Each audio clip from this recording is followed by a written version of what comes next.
स्वागत है आप सभी का हमारे YouTube channel Sachin coaching classes में। आज हम देखेंगे युग्मक जनन। तो युग्मक जनन हम देखेंगे तो ये IMP क्वेश्चन है बोर्ड के हिसाब से। इसमें आते जाता है या तो आएगा आपका अंडाणु जनन आएगा या फिर शुक्राणु जनन, दोनों में से एक तो आएगा ही आएगा। तो आज हम देखेंगे युग्मक जनन। तो पहले हम इसकी डेफिनेशन देखेंगे युग्मक जनन क्या है। तो युग्मक जनन पहले मैं आपको सिंपल भाषा में बता देता हूं। युग्मक जनन यानी कि नर नर नर है, इसके वृषण वृषण नर के वृषण में शुक्राणु निर्माण की प्रक्रिया को क्या कहेंगे? शुक्राणु जनन कहेंगे। और मादा मादा है, इसके अंडाशय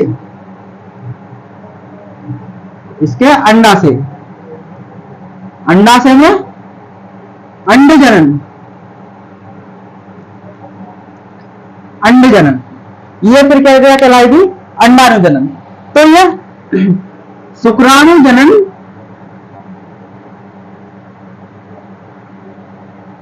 और अंडाणु जनन, शुक्राणु जनन और अंडाणु जनन की क्रिया को भी बोलते हैं युग्मक जनन। ठीक है, तो अब हम देखेंगे इसकी परिभाषा कि युग्मक जनन क्या है।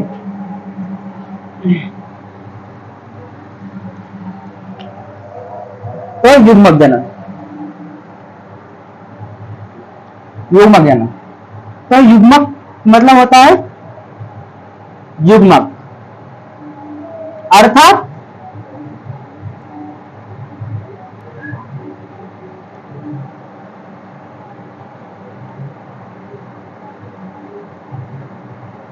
नर में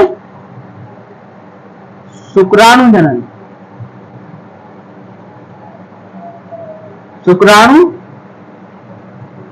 जनन एवं मादा में अंडाणु जनन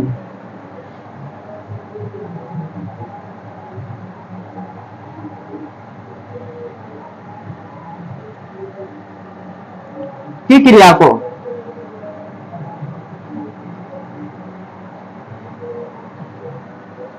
युग्मक जनन कहते हैं।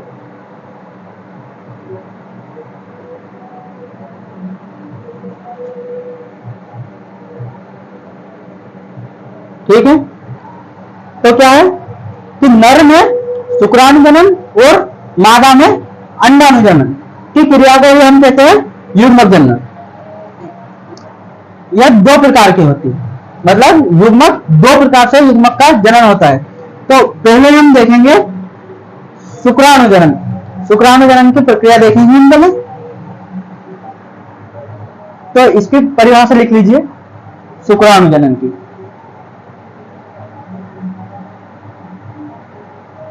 शुक्राणु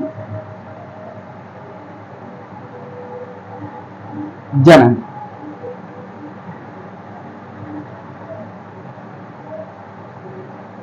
तो शुक्राणु जनन क्या होता है कि नर के वृषण में शुक्राणु का बनना, शुक्राणु जनन कहलाता है। तो शुक्राणु जनन देखेंगे नर के वृषण में शुक्राणु निर्माण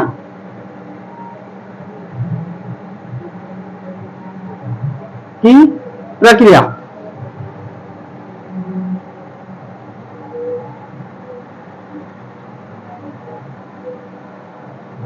शुक्राणु जनन कहलाती है।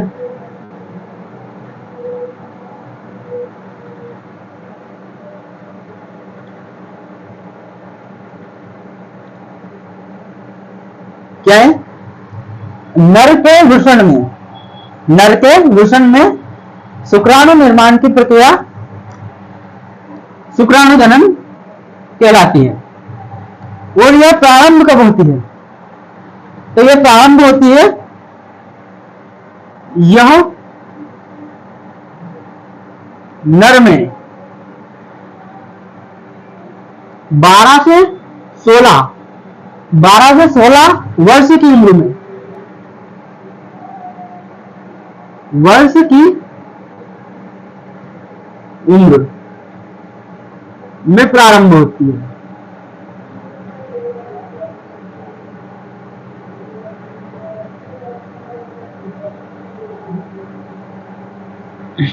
कितनी उम्र में? 12 से 16 वर्ष की उम्र में प्रारंभ होती है। तो ये याद रख लीजिए, 12 से 16 वर्ष। ये ऑब्जेक्ट में 1 नंबर में भी पूछा जा सकता है।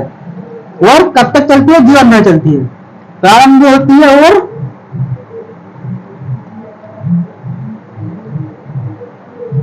जीवन भर चलती है।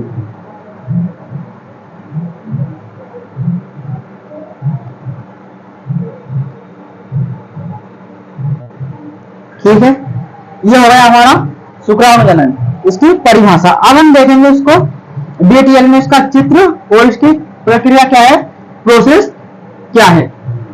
ठीक है, तो अब इसका चित्र बनाएंगे हम। यहाँ पर देख लीजिए, ये जगह तो यहाँ पे कम पड़ जाएगी, इसको मैं मिटा देता हूँ, आप लिख लीजिए, फिर बताएंगे अच्छे से।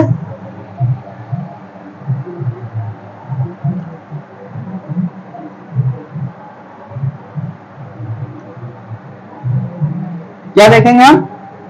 प्रक्रिया। तो पहले चित्र बना देता हूं, ये यहां पर लिख देता हूं शुक्राणु जनन।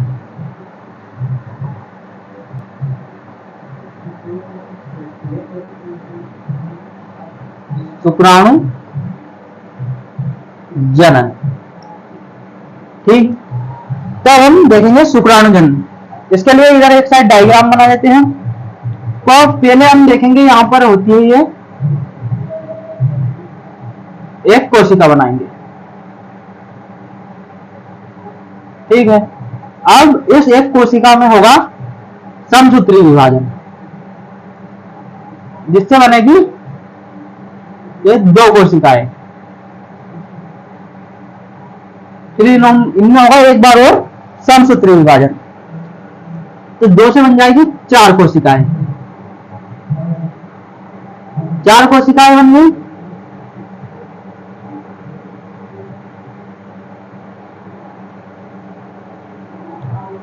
ये बन गई 4 कोशिकाएं। अब ये अवस्था देखिए, यहां से यहां तक, ये यहां से यहां तक, ये हमारी हो गई गुणन अवस्था।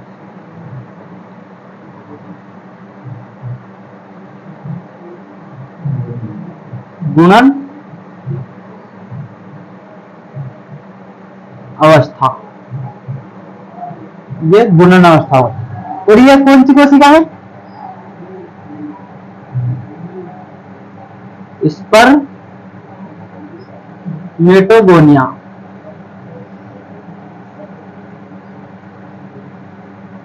ये है स्पर्मेटोगोनिया। तो स्पर्मेटोगोनिया, स्पर्मेटोगोनिया कोशिका है ये।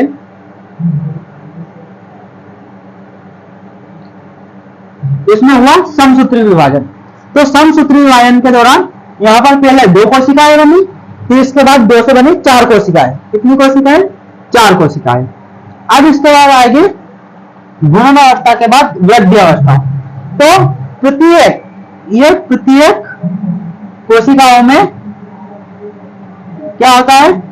ये भोजन को और जल को ग्रहण करती है, भोजन और जल को ग्रहण करती है और अपने आकार में वृद्धि कर लेती है।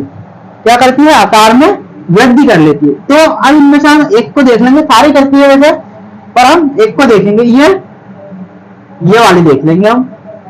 तो इसमें आकार में वृद्धि करी, आकार में वृद्धि कर ली। क्या? आकार में वृद्धि कर ली। तो हम इसको बोल देंगे वृद्धि अवस्था। ये पहली हो गई, ये दूसरी वृद्धि अवस्था।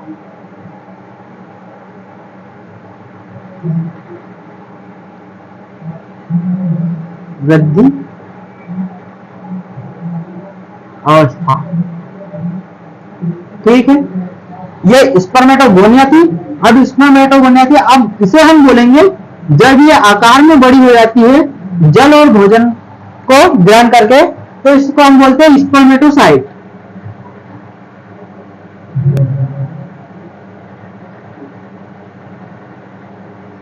स्पर्मेटोसाइट कोशिका।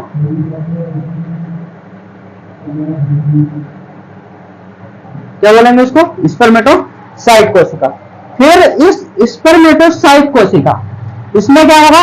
इसमें होगा अर्धसूत्री विभाजन। क्या होगा? अर्धसूत्री विभाजन। ये दूसरी स्टेप हो गई हमारी। अब तीसरी स्टेप, इसमें होगा अर्धसूत्री विभाजन। तो अर्धसूत्री विभाजन में एक कोशिका से कितनी? 4 कोशिकाएं बनती है। तो इसमें होगा अर्धसूत्री विभाजन। तो पहले तो 2 ही बनेंगी,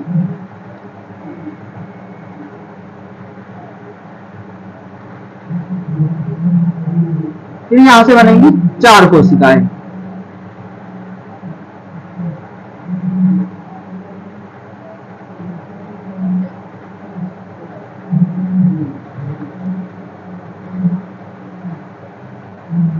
इसमें होगा अर्धसूत्री विभाजन।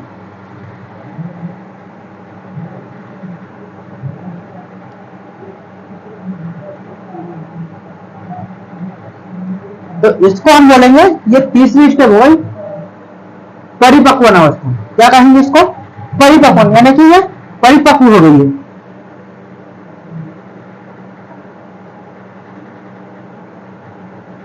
परिपक्वन अवस्था, परिपक्वन अवस्था। ठीक है, तो ये हो गई परिपक्वन अवस्था। और इसको बोलेंगे हम, अब इसको बोलेंगे स्पर्मेटिड। क्या? स्पर्मेटिड।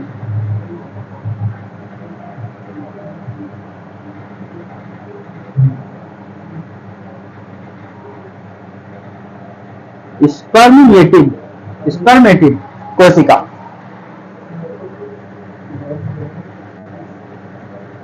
स्पर्मेटिड कोशिका, इसमें 4 अवस्थाएं होती है। हमने 3 देख लिए। अब स्पर्मेटिड बन गई, इसके बाद आएगी चौथी अवस्था। चौथी अवस्था है कायांतरण। कौन सी अवस्था है? चौथी, कायांतरण। तो अब ये कैसी है? ये आगुणित है। इन लोग गुणसूत्रों की संख्या होती है 23 गुणसूत्र होते हैं।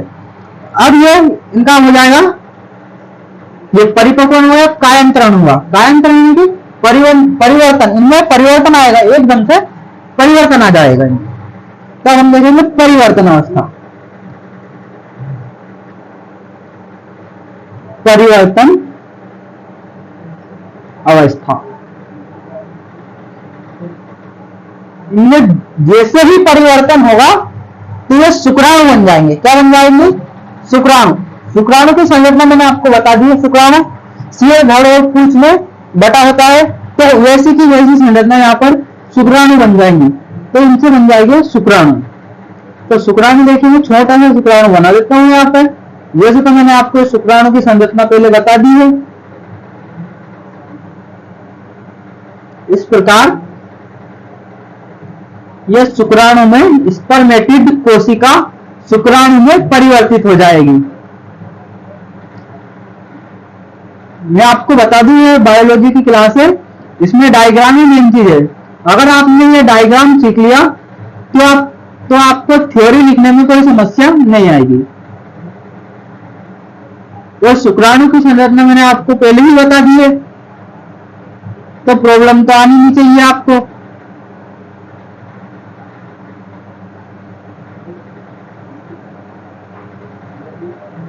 ये शुक्राणु है।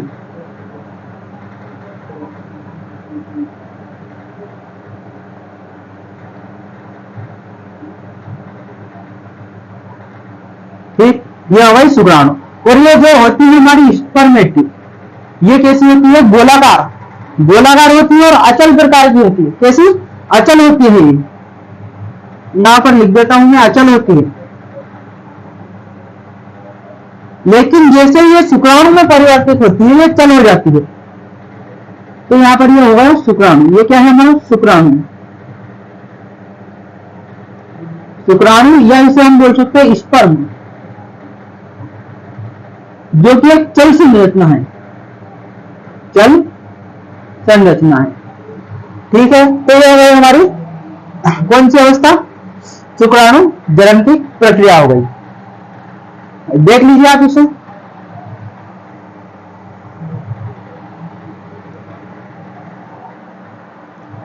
अब आपको इसमें से देख के ही लिखना है सारी चीजें।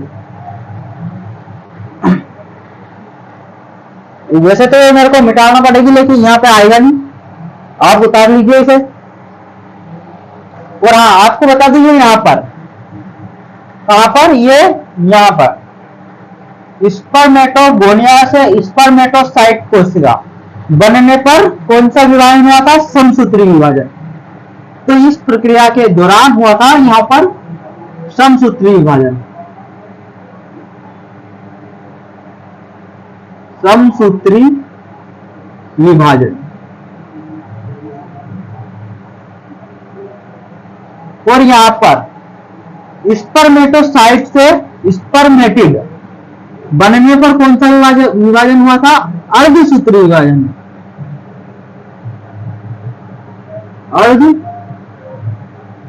अर्धसूत्री विभाजन।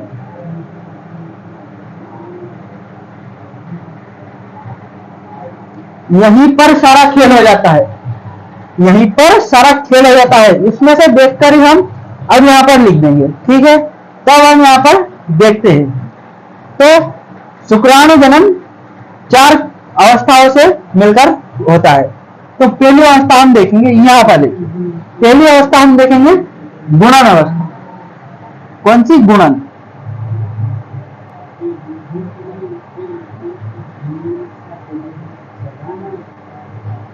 गुणन अवस्था।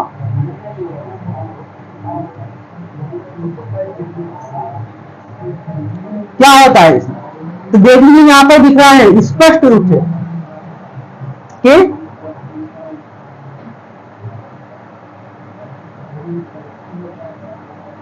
इस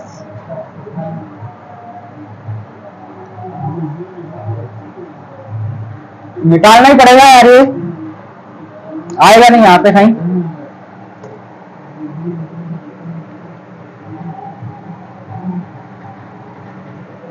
गुणन अवस्था देखेंगे हम। गुणन अवस्था यहां पर देखेंगे।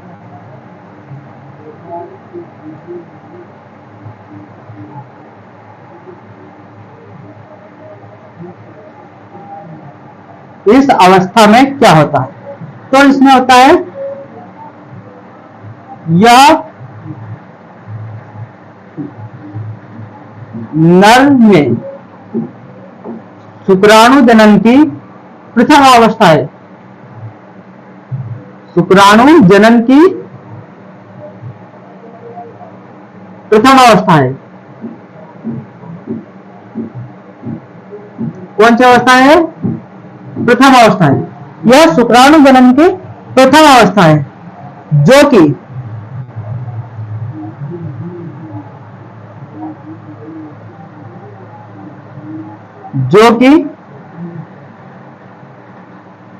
नर के वृषण की शुक्र जनन नलिकाओं में पूर्ण होती है। वृषण की शुक्र जनन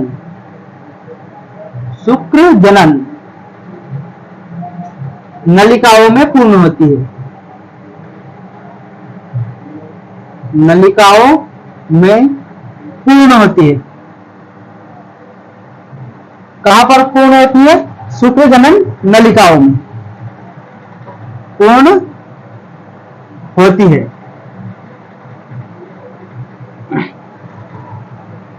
शुक्र जनन नलिकाएं, ये शुक्र जनन नलिकाएं जनन उपकला की बनी होती है। कौन सी उपकला की? जनन उपकला की। शुक्र जनन नलिकाएं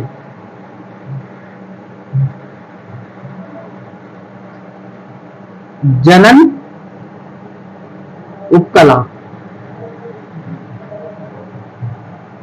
उपकला की बनी होती है।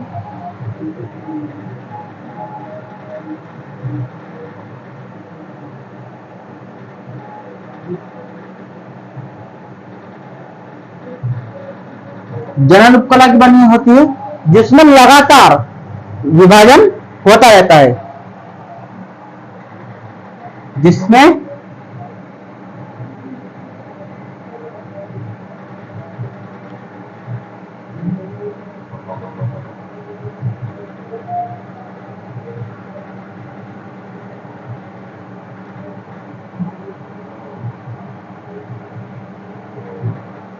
होता रहता है, इसमें लगातार विभाजन होगा। और अभी मैंने आपको बताया था कि समसूत्री विभाजन हो रहा था, कैसे ये ऐसे हो रहा था समसूत्री विभाजन, ये था समसूत्री विभाजन होता। फिर यही क्या बना था यहाँ पर, स्पर्मेटोगोनिया, स्पर्मेटोगोनिया बना था इसमें समसूत्री विभाजन।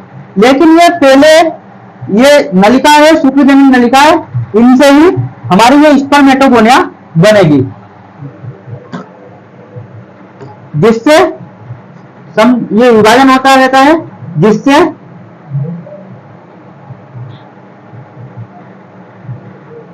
स्पर्मेटोगोनिया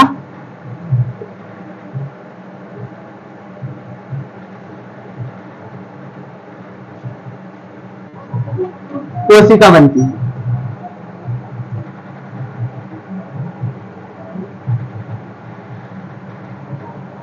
ये हो हमारी पहली अवस्था, शुक्राणु जनन की पहली अवस्था हुई है।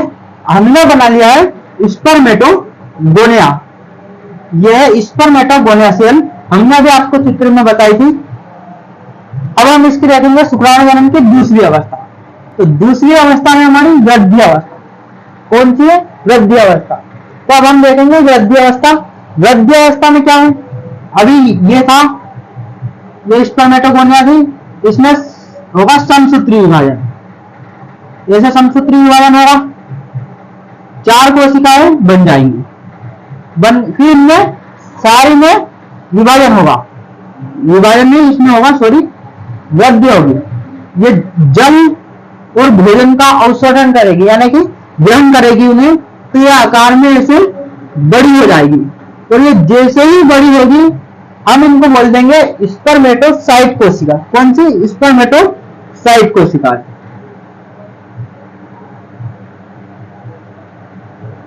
ये होगी स्पर्मेटोसाइट कोशिका। अब दूसरी अवस्था कौन सी, वृद्धि अवस्था देखेंगे। यहां पर वृद्धि अवस्था,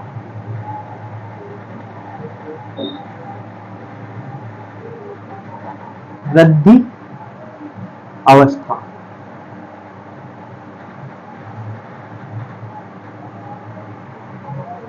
क्या होगा इसमें, तो इसमें होगा ये जो हमने बनाई थी स्पर्मेटोगोनिया, तो स्पर्मेटोगोनिया इस अवस्था में, इस अवस्था में स्पर्मेटोगोनिया कोशिका जल और भोजन, मतलब जल और भोजन का अवशोषण करेगी या उन्हें फिर ग्रहण करेगी। इस अवस्था में स्पर्मेटोगोनिया,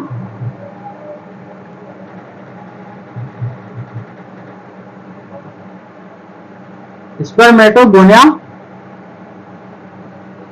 कोशिका किन किन चीजों का, जल एवं भोजन, जल एवं भोजन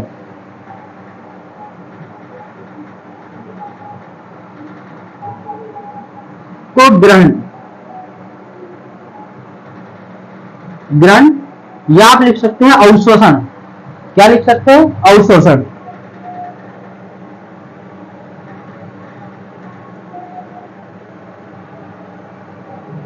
करके अपने आकार में वृद्धि कर लेती है। कैसे वृद्धि कर लेती है, संख्या में वृद्धि नहीं करेगी, केवल आकार में वृद्धि करेगी।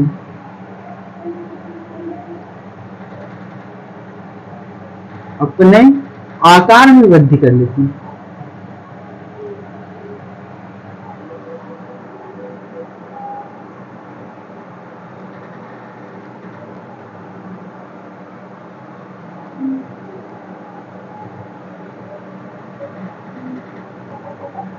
जब ये आकार में वृद्धि कर लेगी तो हम इसे स्पर्मेटोगोनिया नहीं कहेंगे, इसे स्पर्मेटोगोनिया नहीं कहेंगे, फिर हम इसे कहेंगे स्पर्मेटोसाइट कर लेती है,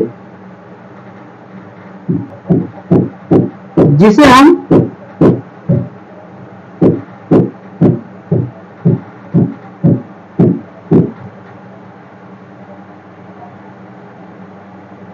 स्पर्मेटोसाइट कहेंगे, स्पर्मेटोसाइट कोशिका कहेंगे, कोशिका।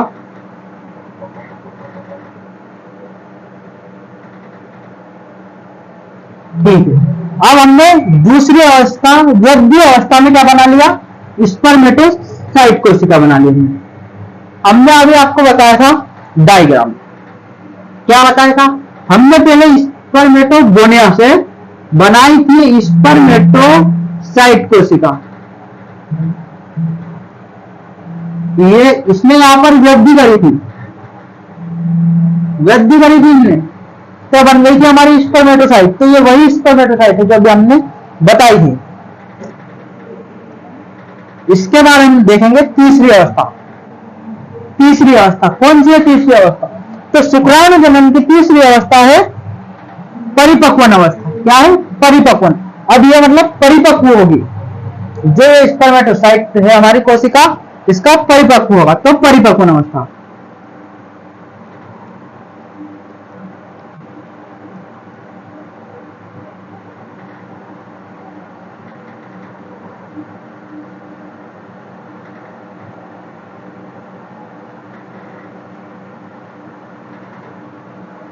क्या हुआ था परिपक्वन अवस्था में, बताइए आप मेरे को। अभी मैंने आपको बताया था डायग्राम से, क्या हुआ था, कौन सा विभाजन हुआ था इसमें, नहीं बता, अभी तो बताया। देखिए मैं आपको बताऊं, इस अवस्था में, इस अवस्था में, इस अवस्था में स्पर्मेटोसाइट कोशिका,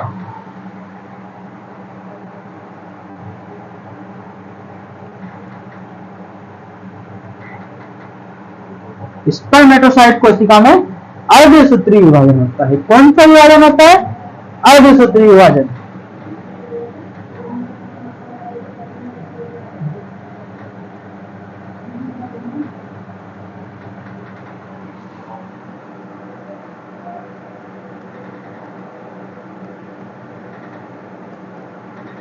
अर्धसूत्री विभाजन होता है। अर्धसूत्री मतलब एक कोशिका से चार कोशिका बनेगी। कितनी कोशिका बनेगी, चार कोशिका। अर्धसूत्री विभाजन होता है, जिससे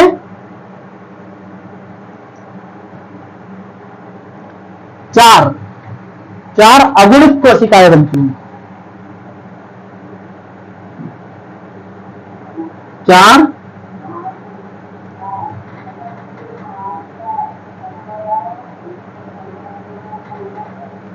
अगुणित कोशिकाएं बनती है।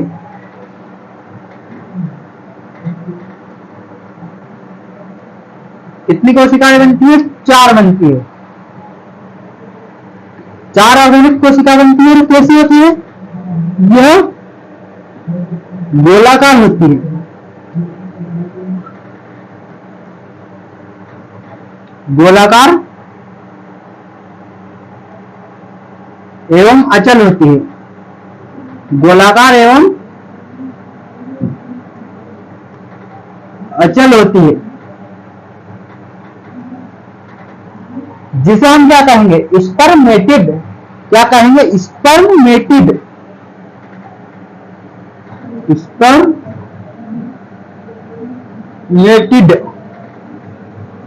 जिसे हम स्पर्मेटिड अचल होती है, जिसे हम स्पर्मेटिड कहेंगे, जिसे हम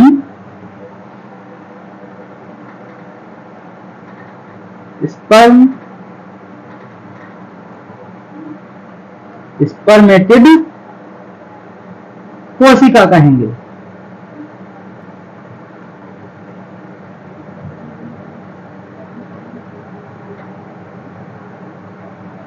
स्पर्मेटिक कोशिका कहेंगे।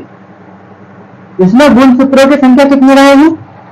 तो इसमें गुणसूत्र की संख्या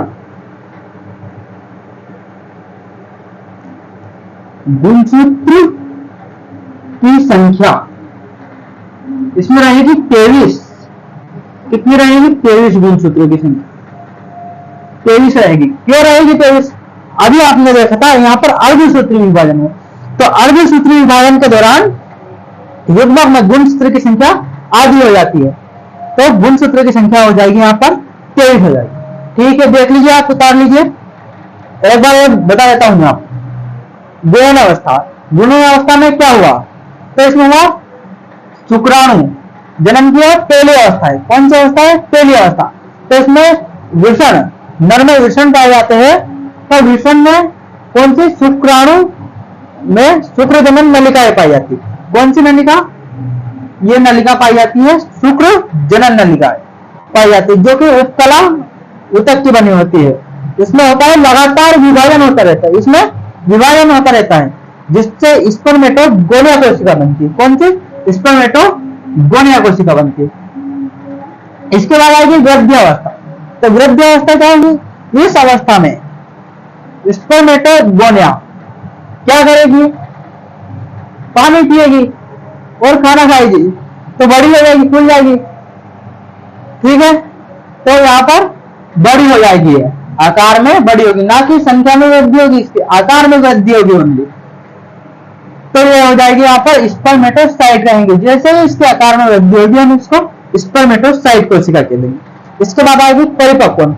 अब वो मोटी तो हो गई, बड़ी हो गई, लेकिन उसमें मानसिक विकास नहीं हुआ, परिपक्वन नहीं हुआ उसका, तो अब परिपक्वन अवस्था आएगी, तो यहाँ पर वो पूरी तरह से कंप्लीट हो जाएगी।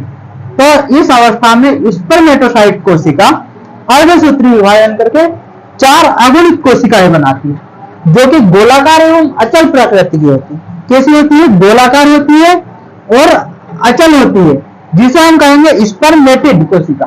फिर स्पर्मेटिड कोशिका कहेंगे जिसमें गुणसूत्रों की संख्या आधी हो जाएगी। ठीक है, अब इसका हमारा चौथी अवस्था और बची है। शुक्राणु जनन की हमारी चौथी अवस्था और बची है, वो देखेंगे। आप उसको नोट कर लीजिए, और वीडियो अच्छी लग रही है तो लाइक जरूर कर दीजिए। और जी यार, ये तो आपका करना चाहिए इतना तो। ठीक है, उतार लिया तो मैं अब इसको मिटा देता हूं। आपकी मर्जी हो तो करो, ना करो, लेकिन कर दीजिए फिर भी।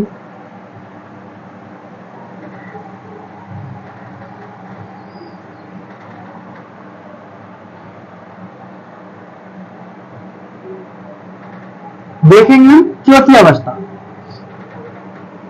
3 अवस्थाएं पढ़ ली हमने शुक्राणु जनन। अब देखेंगे चौथी अवस्था। कौन सी है चौथी अवस्था?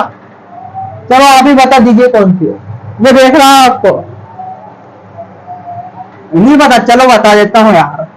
चौथी अवस्था आपकी, चौथी अवस्था है कायांतरण।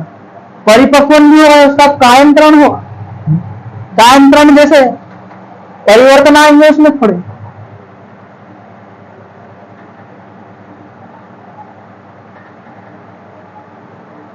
कायांतरण मतलब उसकी काया आने की जो ऊपर दिखता है ना, उसे ही काया कहते हैं। अब उसमें परिवर्तन होगा, बदलाव आएंगे उसमें, तो उसे ही कहेंगे हम कायांतरण। कायांतरण। अब इसमें क्या हुआ? हमने अभी बनाई थी स्पर्मेटिड। तो इस अवस्था में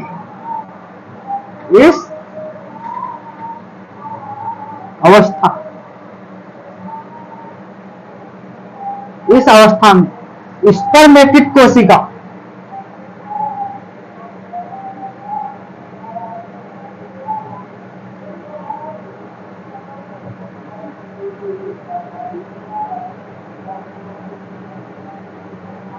स्पर्मेटिड कोशिका में अचानक परिवर्तन, एकदम से परिवर्तन आ जाता है। इसमें कोशिका में अचानक परिवर्तन आते हैं।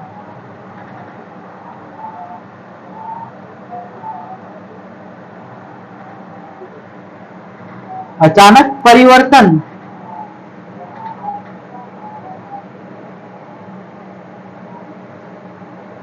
आते हैं। कैसे आते हैं? अचानक आते हैं, एकदम से आ जाते हैं, जिससे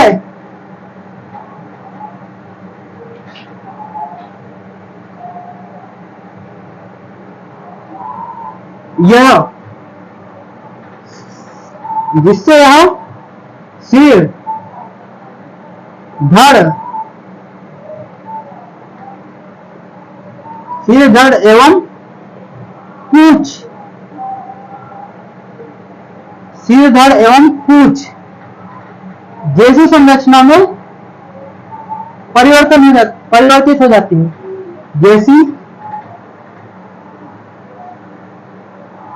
संरचना में परिवर्तित हो जाती है या फिर बदल जाती है। तो परिवर्तित आपको सुनने में अच्छा लग रहा होगा, लेकिन ये थोड़ा सा आपको कठिन लगेगा, इसलिए मैं बोलता हूं आप लिखिए बदल जाती है, संरचना में बदल जाती है।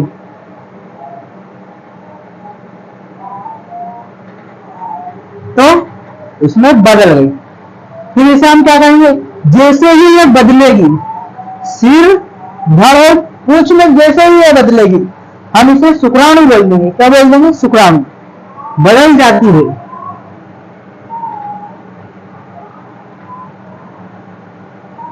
जिसे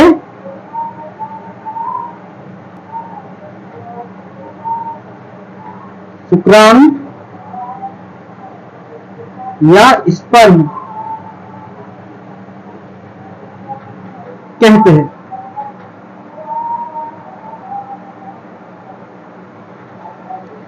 ठीक है, ये हमारी कंप्लीट हो गई है शुक्राणु जनन की क्रिया। हमने क्या पढ़ा था? युग्मक जनन। युग्मक जनन देख रहे थे हम। इसमें हमने दो देखी थी, इसमें दो प्रक्रिया है युग्मक जनन की। पहला था शुक्राणु जनन, दूसरा था अंडाणु जनन। अंडाणु जनन और शुक्राणु जनन, जिसमें से हमने शुक्राणु जनन देख लिया। तो इसमें मैं आपको एक चीज बता दूं, एक नंबर में ऑब्जेक्टिव या खाली स्थान में पूछ सकता है आपसे। क्या पूछ सकता है? आपने प्रक्रिया देखी, इसमें आपने क्या देखा?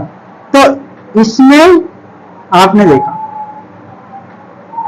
देखा क्या देखा कि एक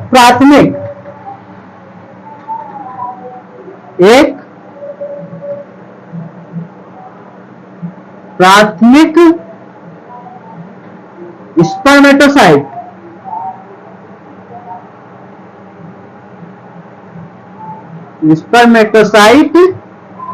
कोशिका, एक प्राथमिक स्पर्मेटोसाइट कोशिका से चार शुक्राणु बनते हैं। 4 शुक्राणु बनते हैं। कितने शुक्राणु बनते हैं? 4 शुक्राणु बनते हैं। तो ये आपके ऑब्जेक्टिव में पूछ सकता है एक नंबर में कि बताइए एक स्पर्मेटोसाइट कोशिका से कितने शुक्राणु बनेंगे, या फिर ये से पूछ सकता है। ये फेमस क्वेश्चन है आपका, ये बोर्ड वालों का है। आपका क्या? ये तो बोर्ड वालों का फेमस क्वेश्चन। क्या यही संख्या भी दे सकती है?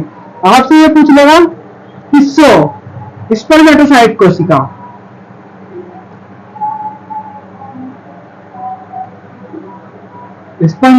कोशिका से कितने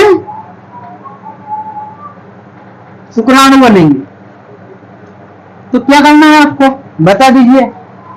अभी बताया आपको, यहां पर 1 से 4 बन रहे हैं, तो यहां पर 100 है। तो क्या आपको गुणा ही तो करना है? गुणा भी नहीं आता होगा आपको, है ना?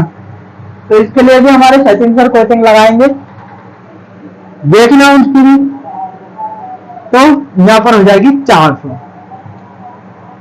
तो 100 स्पर्मेटोसाइट कोशिका से 400 शुक्राणु बनेंगे। ठीक है,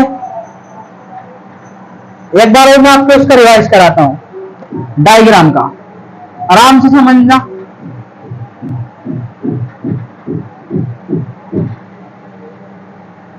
देखिए, आज तो बताऊंगा आप थोड़ा सा। ये पहली एक कोशिका बनाएंगे, कौन सी है? स्पर्मेटोगोनिया।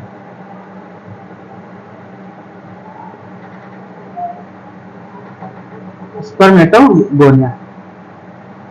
ठीक है, स्पर्मेटोगोनिया। इसमें क्या होगा, इसमें होगा समसूत्री विभाजन। समसूत्री विभाजन में पहले 1 से 2 कोशिका बनेंगी, फिर 2 से 4 कोशिकाएं बनेंगी।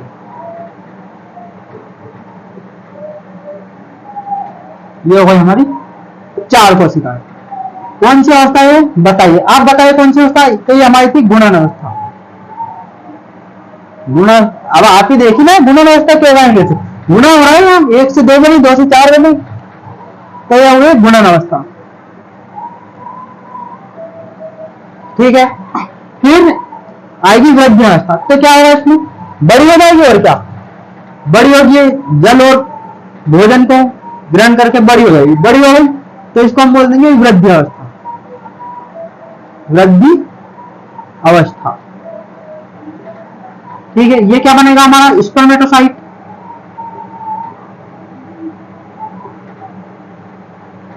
स्पर्मेटोसाइट बन गया। अब इस स्पर्मेटोसाइट में होगा अर्धसूत्री विभाजन। तो अर्धसूत्री विभाजन में बनेगी 1 से 4 कोशिकाएं। बन गई ये 4 कोशिकाएं। तो ये हो गई हमारी कौन सी अवस्था, परिपक्वन अवस्था। परिपक्वन अवस्था, ये पहली अवस्था हो गई, ये दूसरी हो गई, ये तीसरी हो गई। इसको क्या बोल देंगे हम, स्पर्मेटिड। इसको स्पर्मेटिड बोल दिया। अब हमारी चौथी अवस्था आएगी, कौन सी अवस्था आएगी, चौथी अवस्था, जिसे बोल देंगे हम कायांतरण। काया में परिवर्तन, काया में परिवर्तन में होता है कायांतरण। अभी आपके काया में भी परिवर्तन होगा, अभी 60-65 के तो होगा। यहां पर हम बनाएंगे स्पर्म। ये ऐसे ही बनेगा यार स्पर्म में से। तो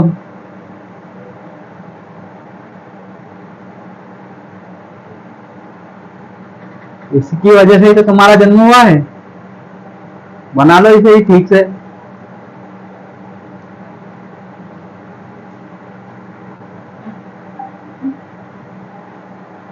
ये होया स्पर्म या फिर शुक्राणु। देख लीजिए कौन कौन सा विभाजन हुआ था इनमें। यहां पर हुआ था कौन सा, समसूत्री विभाजन।